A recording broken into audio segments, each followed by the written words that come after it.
Hello, and welcome to the Dogfight, a podcast dedicated to the London Spitfire and Overwatch League. Fasten your seatbelts and observe the no smoking sign, because today we'll be discussing London's turbulent Week 3, as well as dive into what we can expect from London on Week 4, as well as some other stuff, but we'll get to that in a bit. But I'm Havokpus, and I'm joined by Jordan and Zoe. So, hello. I Hi. am How are you today? I'm all right. pretty good. This week has been like TMZ for Overwatch League. Oh yeah, I pretty feel like much. we're turning into a reality show the further along we go, with each stage.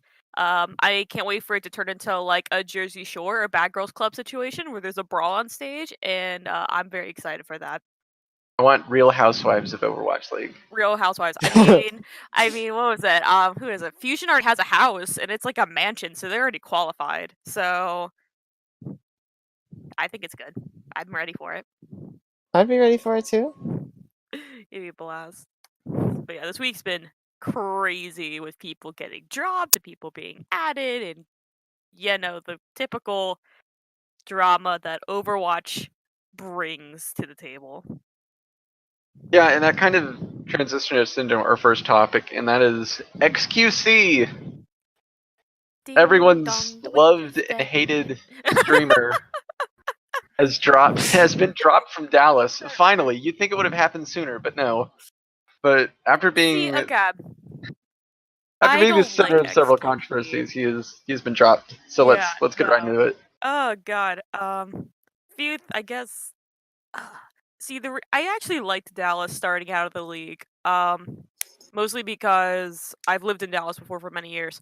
But XQC and Taimu completely turned me off from the team, and also their performance also. But they were the original reason I stopped rooting for the team. So XQC being gone, I am more ish supportive of Dallas. More ish. Yeah, I think that's how that would summarize me. Yeah, I'm Just like, I can support you more, but maybe still not enough. yeah. I mean, honestly, like, all the drama and stuff he set aside, it's probably best for both of them. Uh, XQC is going to do really well as a streamer. I think right now he's getting like 10,000 concurrent viewers on Twitch, which is really, and he's like almost 10,000 subscribers or something. So he's going to be doing fine.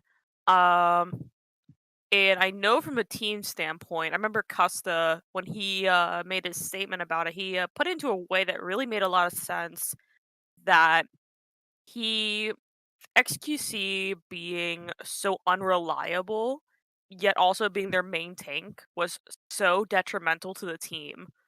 And so it was not even as much as him being like doing all this stuff that he did, but more like the team can't work with him if he's gonna keep getting suspended. And as your main tank, you need him to be there. They needed a main tank because as much as people love Taimu, he's no main tank Winston. So even though they have Coco, but everyone forgets about Coco. Well, speaking of Coco, I heard a rumor that Coco and Yeah. Taimu are actually looking to get traded Yeah, themselves. that would be. Yeah. Oh, I don't know what to think about that. That I'm a little is. sad because that means like Envious is gonna be like completely split, and I like Team Envious for the most part. I did like them, especially towards the end of Contenders, but I just it's gonna be kind of weird. I remember there was a joke I read somewhere on Reddit where they were like, "Yeah, no, so they'll get Taimu and Coco out. They'll trade off Effect and the rest of the Dallas Fuel supports to Valiant in order to get Soon and Ungo. So that way he'll be back at AKM, and then they'll bring over the rest of the Rogue team. And they'll just have Rogue again under Dallas Fuel. And I'm like, that's it. That is the game plan. That was, I don't know. I read that and I was like, that's brilliant. I mean, they did it. I'd be happy, but I know that's stupid. But I mean, they're pretty much doing a refresh at this point. Um, but the thing that really means, like, I think the elephant in the room is that no matter all of this, like XQC being traded, I think the main problem on the team is still Kai Kai. Yeah, Kai for sure. I mean, I just don't think he has not transitioned at all well into Overwatch League Yeah, as a Yeah, coach. I was actually going to ask that next of like, is Kai going to get the axe next? Because even with like all this stuff going on, like he's just managing the team so poorly. Like he's putting in players that don't seem to really fit with the map or against the opponent that they're facing. They're having all of this trouble with just managing the personalities that are on the Dallas Fuel, and it's just always like just controversy and like issue after issue after issue. And at some point, whoever is like above Kai in the Dallas Fuel is like, okay, no more skirting around. You're making a mess of this, and you have to go. I mean, it's like honestly, um, I've seen so many players take the blame, and I feel like Dallas really is starting. I feel like they're just the what is behind the scenes is not going on well at all because quite clearly they're not doing their job. If their own players are feeling dejected, and if they still continue to get these absolutely poor results, and you know, and as well as you said, Kai really does a big habit of his is just placing in players where they don't fit into maps and things like that. the thing that really bothers me the most out of all of this is that Kai seems to push the blame off of himself a lot. To the Yeah, point that members of the team are blaming themselves, which you mentioned before. As a coach, you should be the leader of your team. You should be the one to recognize the mistakes and take not the blame for them fully, but recognize them and be like, yeah, this is a mistake. This is on my end. And that's just something that's bothered me. So, with this whole controversy thing, it's interesting to see Dallas fall apart. It's kind of, I guess, the fact that we already lost a player before the end of season one is not too shocking, but kind of insane. But yeah, with Kai, it's just I feel like he'll probably be next to go. To be fair, I hope so, actually. yeah. I mean, at this point, it's just kind of crazy. Well, that's just part one of the TMZ uh of the week, honestly. Yeah, I guess moving on to Spitfire Central news. The London Spitfire have continued to have a bunch of like just inner turbulence because Yeah, Bishop left in a pretty sudden announcement, and then they also announced that they're adding Tizzy. So yeah. it's It was very, kind of as I said, weird. adding more to the TMZ of Overwatch. I was really, really, really shocked when Bishop left. Oh yeah. And I mean, at least now we're getting Tizzy, who I've had my eye on in the Korean scene for quite a while, and I'm just hoping he does well in Overwatch League. Yeah, it's kind of weird with Bishop. Just from rumors, it seemed like the players didn't fully either agree with Bishop or like him, or they were like the main reason why he departed just by rumors. Uh, so it's gonna be kind of interesting to see like how the team goes. I don't really think they're gonna get a new head coach. Personally, I don't see it happening, but who knows? I mean, they already have two really good coaches. Do you think they'll end up getting another head coach? I don't think so, no. Yeah, I I think it mean, maybe. depends on how they perform. If they continue to struggle like they've been showing, and we'll get to that in a second when we talk Yeah. about match results. But I think if they continue to struggle, I think Spitfire will probably hire someone on that can maybe put themselves in a big leadership role and try to manage them a bit better. But I think Yeah, for that now, does make sense. probably at least for this stage, I think JPL and Chang are probably pretty capable coaches, at least from like a strategic point of view. I'm not It's sure. just the management part. Yeah, Hmm. Yeah. But I which is mean, honestly like half of the head coach's job. so I will say, with the Tizzy announcement, I'm very excited. That was one of the biggest things I was concerned about when Fissure left, was the fact that we lost a really good main tank, or not main tank, but we lost a really good tank player, which we will talk about later on with Fissure going against us. So the fact that we're going to be getting a very well known main tank is something that I'm excited to see. I'm excited to have that variety. We'll be able to swap some things out. We can go back to how we kind of took over stage 1. Yeah, I'm actually really excited for Tizzy because from what I've heard, he's like a super aggressive main tank player. And I think that's something we kind of need. We need someone that plays the game in a different approach, and that way it can give us a bit more variety just through play on stage, as well as looking at like, okay, you sit down Jester and Tizzy and you say, okay, you're in this situation, how would you approach it? And then Jester says like, oh, well, I'll do it this way. And then Tizzy says, well, I would do it this way. And since you have that differing opinion, you have more ways to think of a strategy instead of just going, I'm just going to jump in, forget my team. They're going to either follow me or I'm going to die. Yeah, pretty much. Yeah, I think that's pretty much. I mean, do you think how many players do we have now? Do we have the full 12 again, or I don't think With we have the Tizzy, full it would be 12. I think we have 11. we have 11? Okay. Do you think we're gonna add another? There's I still don't the think so. rumor. There's still the rumor that London has signed Ding to Yeah, be right. their That was the 12th other rumor. slot. But all the rumors so far have been coming out according to Slasher's latest list thing. It seems to be falling in the line, but we'll have to see. Yeah, for sure. Well, I guess this is a good lead up to how we actually did this week. It was a pretty split week. Yeah. I guess let's talk about the good before the bad. First game was against Boston. We 4-0'd. That's what Overwatch League basically is. 4-0 all the time. For Overwatch. For Overwatch. Yeah, But yeah, so yeah. The Boston game was great because the A squad came out. They were looking practiced. They were looking on top of their game, and they were just completely abusing him. And this is what London should be looking to play at all the time. And it's weird that they can't. I'm not sure if it's because it's all this like stuff going on inside the team, or if it's that they're having to split the team and be like, okay, you're gonna practice for Team A, and then the other half's gonna practice for Team B. Yeah.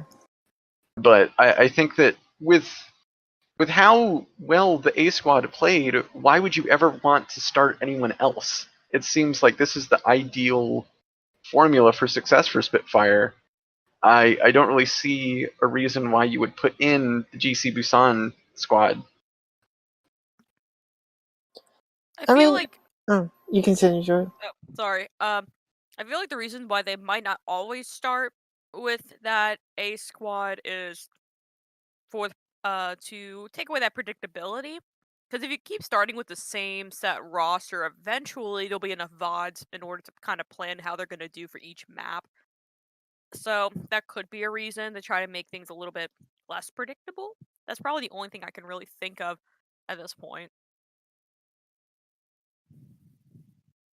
Yeah, I mean, regardless of the A or B squad, that first match, as you said before, was it was just absolutely wonderful. Everyone looked like they had a good show. I could not point one player on this London Spitfire team that was really, going wrong. I would say that on the Uprising team, I think that Mistakes is really good, and he turned out to be really good that map. Oh yeah, he impressed me a lot. Oh yeah, he really impressed me. But that's kind of what I had to take away with it, was that we looked clean and organized, and well, spoiler alert, that didn't carry. Did not carry. No, it did not. I guess that leads us to I guess this would probably be the what do you call it, the biggest upset so far of stage 2? Well, actually, I don't know. The Florida Dallas game is pretty close. I don't know. I feel like this is a pretty big upset though. Mhm. Cause yeah, no. We went against Gladiators and they pretty much. I mean, they didn't 4-0 us, granted, but felt they like still it. pretty much beat us, no problem. Yeah, I think the issue was, the GC There were a lot of Busan, issues. they came out for the first 2 maps and they just looked so uncomfortable and just out of sync with everyone. Like, Woohyal and Hureg were doing nothing of real impact. Closure and Hagapen, Closer where especially, I could point that out as probably, I don't know, Wukial or Closer were probably the two players that were really contributing most to this unfortunate, downfall of. Yeah, no, they were not yeah, I showing. think Prophet and Gesture were just Anything. trying their best to just hold the team together, and it just wasn't happening. I think the best player of all the match was actually Bidoshin, but that's still not great. He still Yeah. didn't have necessarily a great day on, I will say it was kind of interesting to see Fissure actually go against us. It was almost kind of like I was a little worried that it was gonna be like London regretting trading Fissure, and I feel like this is a situation that we were like looking forward to the least. Yeah, this is kind of the situation because I hate to say this, Fisher is an absolute beast on this Glad squad. He's Yeah, turns no, out Fisher's really good at Overwatch. I know I mean, yeah, he's fantastic at it. I'm I- really to this like even now I don't understand why they traded away Fissure. I mean, I'm guessing because Fissure won that main tank spot, but at the same time, I'm surprised London couldn't work something out so he could be. yeah, I mean, and especially now, I'm kind of, if I was in the situation that the Spitfire, and I would have regretted trading him because he is just becoming an extremely good duo with Asher and Hydration, and it's becoming, it's becoming to the point where the Glads are becoming favorites to really be for a playoff spot, and it's actually it's I Yeah, don't think. speaking of hydration, uh, sorry to cut you off, but speaking of hydration, I actually really slept on him because he didn't really wow me in stage one. Like none of the gladiator DPSs really stood out in stage one, but Mhm. stage two with Fisher, they looked like 10 times better, and it was insane. Absolutely, Fisher just brought a rejuvenation to the squad, if you will. And I just feel like now, since that main tank piece was kind of what they needed, now since they've got a reliable main tank, I think they could be favorites to at least go to the stage finals. Yeah, maybe even to like season playoffs, they could probably get far if Oh yeah, absolutely, they could get far in the if the season void playoffs if this rumors happens. are true. They'll probably have a really good shot at going pretty far in the playoffs. Yeah, no, I was about to mention that the void rumors are definitely kind of scary because they're going to be really good if it ends up being true. And I mean, most of the rumors that have come out have been accurate to it. I think only one rumor that I remember ended up not being accurate. Yeah, so Yeah, far pretty there's much a everything that's been leaked has It been has been. true. I always wonder if that means that like someone's just a huge blabbermouth, if it's done on purpose, because I feel like there's a lot more leaks than like there should be. I don't know. I've been noticing that as of I late. don't know. There's yeah, certainly I can say this that there's a lot more leaks in Overwatch League than there are in like traditional sports and things like that. Yeah, that's what I've been noticing. It's just like it's literally like every week at this point. Yeah, and they're pretty much all accurate at this point as well. So it's like it's like that question, who's talking? What's actually happening? I mean, it's not very important to like what we're talking about, but or to London that much, but still it's Mhm. very interesting and weird. Well, so getting back to the game for a little bit, I want to ask you too about some of the issues that we had during that game. I think probably the biggest was a lack of hero diversity. You know, we Oh weren't yeah. playing Sombra. We weren't playing Sombra on Volskaya. Why would we not play, especially Yeah, with Hagapen in? Where is the Sombra? Where is there? There was almost no Lucio play. There was little to no Soldier. Why are and Burnwarding looked really decisive in King's Row on picking the right hero to play in some of those pushes. So what was the deal with their hero picks that game? It seemed just so odd. Talking about another player that we ended up trading away, Rascal is known to be a very good Sombra player. I think like one of the best at the time when Sombra was released. So, not saying. I mean, I'm pretty sure someone else on London could play Sombra. I don't know if anyone else has played a Hagapen lot of Sombra. is their go-to Hagapen Sombra, and go. they run triple Okay. DPS with Mhm. the Okay. Sombra. Okay, so they have. I mean, I don't. It's like it's almost like they're keeping the meta idea from last stage, even though it's evolved in a It way. massively evolves at this point. Yeah, no, it's completely different. The Sombra and the Lucio are just two must-haves at this point, Yeah, and they it really just they really wasn't fell there. back to Mercy Zen in that match, and it was I kind of I don't know frustrating to watch. why. It's just it's like because they did so well in the first stage. I'm a little concerned that they have that mentality. Oh, it worked here, so it's gonna work. It doesn't. I think part of it was just they hit the panic button, right? Like they were just underperforming so much, they went back to what was practice more, and that's okay. Nussel will go on Mercy, Bedoshin will go on, Zenyatta like always, and then Burbing will just go either Widow or McCree, and then Prophet can play Genji or Tracer.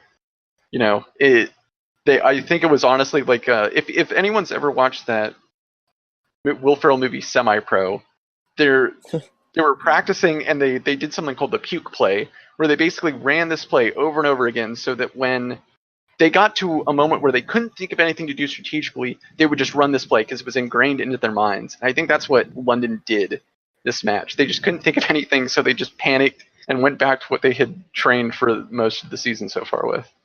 Honestly, I wouldn't be like way too surprised if that actually was the case. Yeah, But same. yeah, I mean, honestly, this is the sort of thing that you really, really, really, we should really have to avoid in the future, especially because our record is now starting to get us out of a stage 2 playoff spot. I really think that we can bounce back going into this week, but this is the sort of mentality that we have to take, and just need to avoid that mentality and take lessons away from this game and just forget about it eventually. Yeah. One thing before we move on to talking about the British Hurricanes and what Spitfire is going to be up against next week, I want to ask one final question, and that's there's a lot of issues with consistency as well as some other problems going on with the Spitfire. What would you two recommend the Spitfire do to remedy this? I mean, the answer is to practice more for the new meta with Sombra and Lucio. Force them, or force whatever, I mean, Squad A or Squad B to have that flexibility. That just comes with practice. Um, and I guess the other one is to make sure that they have the Squad A in instances where that squad should be in. That's pretty much the most, I guess the easiest answers to those questions. I'm pretty much agreeing with Jord here. Yeah, exactly. You just really need to make sure you get this new meta in everyone's heads, because it just seems like they're occasionally, switching back to, these Mercy Zen comps and uh, more of these, it seems like they still act that this is the meta in stage 1 when clearly, it's changed. So we really just need to make them, and maybe even force them to adapt to this new stage meta. Just beating them with like a belt. Just you're gonna play Sombra. You're gonna play Sombra. But I think my solution would just be first and foremost just establish some consistency internally. Get that 12-man roster down. Establish your coaching structure. Are you gonna hire a new head coach, or are you gonna have your two coaches pick up some extra workload and try to balance things out? Whatever the thing is, just get that all established. And once you have things established internally, when everything's working internally, then you can focus more on stage problems. But I think right now, London needs to just get their house in order, fill in the spots that need to be filled, and make sure everything is going fine and everything is okay. Once that happens, I think everything will be okay. But moving on, the British Hurricanes played in the first match of the day for the Overwatch EU Contenders season. It's the new season. Everyone's super excited. They played against Team Singularity, and by God, what a slaughter! Yep, It was nope, great. Oh, God. It was pretty sad for them, I guess, not for us, but Yeah, the team kind of yep, no, started that was a slow. pretty easy 4-0. Yeah, they kind of Honestly, started I slow. could point. I'm sorry. Go I ahead. mean, I was gonna say, except for that slow start that we had on that first map, I can really not point the finger to anyone, for performing bad or perhaps anything I can improve because I think they are absolutely just demolished. Singularity. The only issue is Singularity is fairly weak. So how are we going to, fare against some of the stronger teams like maybe an Eagle Like Gigante. or a Gigante? Yeah. Yeah, Gigante's gonna be interesting. Both Yeah, of those but teams will actually be play. the game was really great because like once they warmed up, they were just firing on all cylinders the whole time. I mean, Kib and Craggy especially, they Oh were yeah. just doing some insane stuff on the Soldier and Tracer, respectively. Like they were just pumping out so much damage, and the pulse bomb kills. Zoe, the pulse bomb kills that Craggy was doing. They were definitely the like headliners for that team, and they showed it. They See, fully showed it. oh, sorry, you continue. No, you're good. Well, honestly, for me it was I never really had seen like Kib as really a amazing player up until that point, but his performance really really wowed me.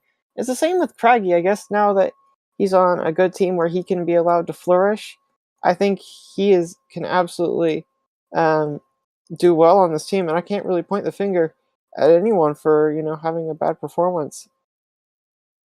Yeah, just front to back. I think everyone just performed.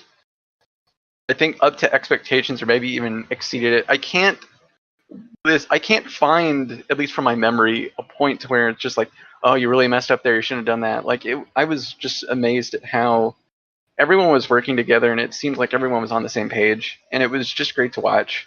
I'm really looking forward to next week when they play a match again to see. Do we know who they're playing against next week? Um, Let me I check. I think we're forgot to playing put it in the against. notes. Yeah, about to say, It's in I my don't notes. remember exactly who's going after or who's playing. We're playing against Angry Titans. Angry Titans. Do we know anything about that? I don't remember I We that. don't know a recognize lot about them. anyone on the roster. They have a decent roster. They finished second in the Pit Championships and in the Open Division. They've got Oni God, but overall, I don't really think they're. I think they can be strong. They put up a good performance against Thatsadispan, but how will they do against Hurricane and Gigante for sure? That's the question I have for them. Well, hopefully they got some hurricane insurance because they're about to Oh. lose it. They're gonna lose it all. What a burn. Dang. God. Well, Ugh. moving on. Yeah, please. So, I feel kind of gross from that. I think Yeah, I I ended that. really I do. ended that talking point right then and there. Moving on to our match preview for week 4, and I think it will be a rough week for them because they play San Francisco Shock on Friday at 9 Eastern, and it's kind of a late game. And then eight or Yeah. 9 Eastern, Yeah, it's late and game for then me. the next day they play against Seoul Dynasty. So that's going to be a tough week scheduling wise. Mm-hmm. Back Having 2 days back to back where you're facing a pretty easy team, but we did see what happened last week where, we did completely demolish a team that was quite clearly lower than us and then just struggle the next day. I hope that really doesn't happen again. Well, But I think part overall, of it was we underestimated Gladiators, who were obviously surging and obviously playing at a higher level than before. But I think with the Shock, they've been playing pretty consistently throughout. yeah, they've been So playing absolutely consistently. I think that at least they're not, inconsistent like Uprising, where they've, had their ridiculous highs and their ridiculous lows. I think that the Shock should be a pretty easy win, mainly just because our DPS seems to really just edge out. And we generally have a lot more, stability and potency per se against them. yeah, plus we don't have to worry about Sinatra and Super coming in yet because I think Sinatra doesn't start till later. Week. He starts next Thursday. Who's next Super? next Thursday. So both of them are starting next Thursday. Okay. No, I don't think Super is until next season. Super's birthday, I checked, and it was late March. I thought it was Okay, late yeah. March. Okay. Yes, yeah. I don't remember when Super was.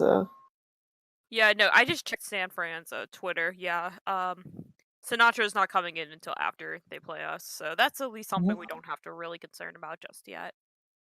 I don't think that'd really matter way too much, but still. I do think it's gonna be a pretty easy go, as long as we don't let them take too much. Like, we don't give them too much, like, room to work with.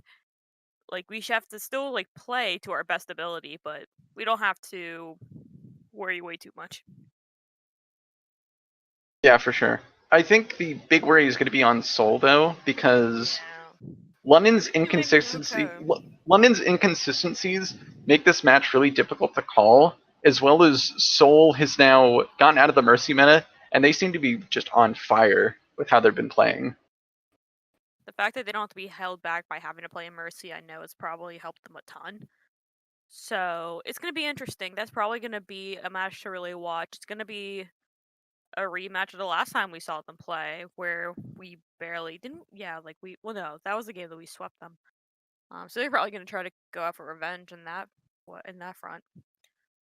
But no, it's gonna be a great game. They're really gonna have to put their best players forward. No B squad, has to be A squad. Yes, please start the A team. Yeah, absolutely. We're going to have to start the A team now. I mean, especially because Seoul seems to be surging. They're no longer choking away these games. They're no longer performing badly. They're absolutely crushing the rest of Overwatch League right now at 6-0 and also a 19-5 record of maps. And I think honestly, I think that they have a huge potential to, for us to lose against them at this point because they just seem so powerful. But and in order for us to have even a slight chance of winning, we've got to put out our A squad and really just effectively, no crap. We've just got to deal with this like it's like our lives depend on it in this case because our playoff hopes quite literally depend on this match. Yeah, it'll definitely be close. I always forget like how far we actually are into the stage. Can't even remember how many more games we have left at this point. That sounds really bad. I cannot remember. We have two. We have after this week. We have two left. Really? Yeah, Wow. that's the final week. By. Oof, I know, it's wow. ridiculous. How are we halfway through? I feel really. Oh wow, man, time flies. Okay. Like sure. Okay. Oh. All right now. It is like a weird time flash. I'm like, I know. what am I It just feels like a blur. What are we What have I doing? been doing with my life? I've been on a podcast, but a good podcast. So I guess we should probably move on to predictions for the matches. How do we think Lynn's actually gonna do? I guess I'm gonna say for Shock, I'm gonna say 3-1. And then Soul, I think it's probably gonna be a 3-2. I'm gonna. You I'll can go let you ahead. consider. Oh, well, I think for Shock, I think we have the potential to 4-0 them. I think honestly, London is going to take that one 4-0, like we did at Boston.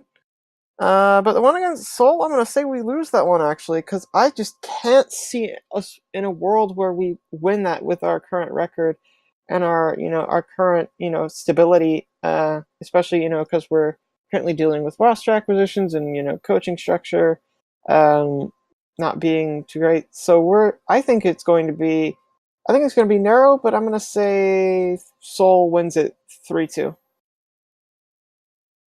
Okay, well, down to me. I think I do agree with Zoe. I think SF being 4-0'd is definitely doable. I think even with our B squad, I think the B squad is a lot more talented, or at least a bit more talented than San Francisco Shock. As for Seoul, I can't call it just because of how inconsistent the team is. Sometimes they'll come out and they will look like they did against Boston, where they're just wrecking everyone and just full holding like all the time. And then you'll have other times where it's like against LA, and a couple other disappointing matches this stage where they come out and they're just not putting it together. They're just kind of getting pushed around, and they're not.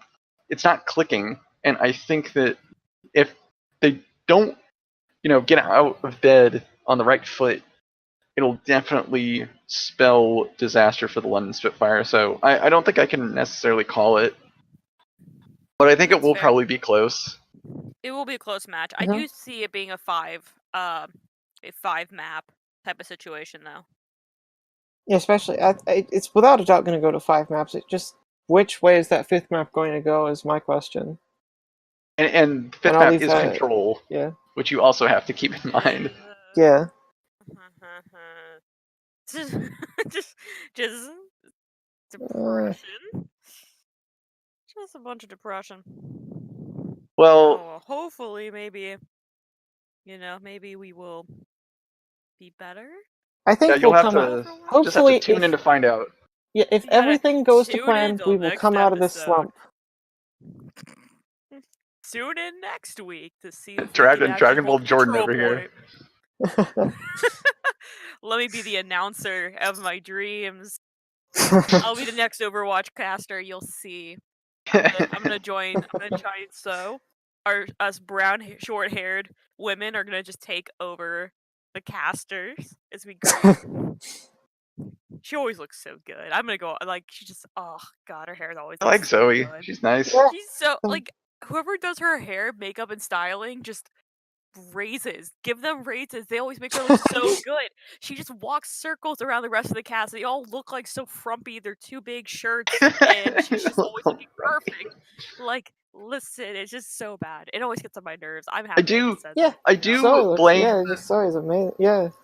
I do blame the male caster Zoe's style a little bit on the limited room you get with men's fashion. Men's fashion is always very dull and boring.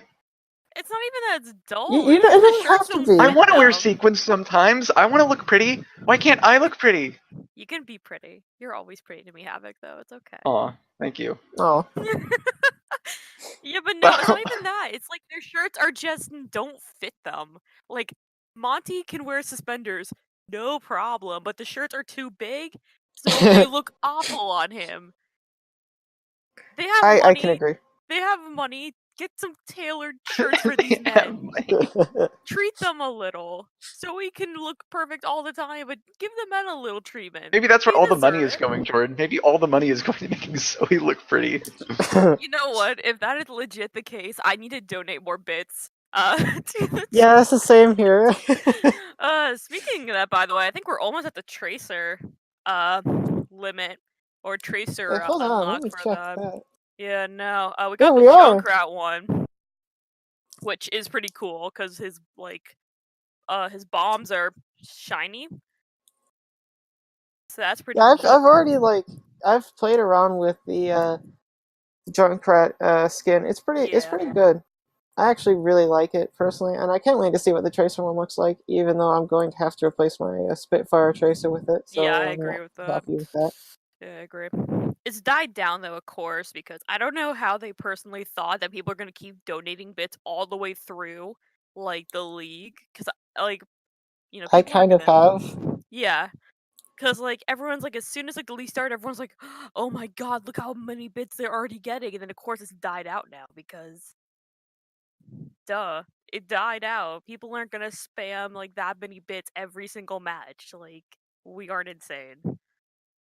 We completely went off track, but you know what? Yeah, we did go off track, I mean, but it it's was still fun. Overwatch League themed. We talked about how great, we know we're still in the realm, Yeah, kinda, I'd sorta. agree with you there. We kind of left Havoc in his own little space for a while. You doing okay there, still, Havoc? Yeah, I don't donate bits or anything, and I don't know You don't clothes. support London. You don't support London the way you should. I get their skins whenever I have enough tokens. Oh yeah. I actually did get one of those 100 token drops, so that was pretty insane. I've not got 100 token drop yet. It just feels like I constantly get drops, but then it's just one token, and now I have 40 tokens because of it. Got it from watching last week, and I've been watching like every game, so like it's not an often thing. So I haven't figured out who I'm gonna. So I'm holding on to it till I figure that out. So it'll probably be a London again. Just don't know who. Don't know who's worthy. Who is the worthy one? Everyone will have to tune in to the fashion fight next week Fight. to figure that out. We But, are now the Dogfight Podcast Fashion Week, America's next top model.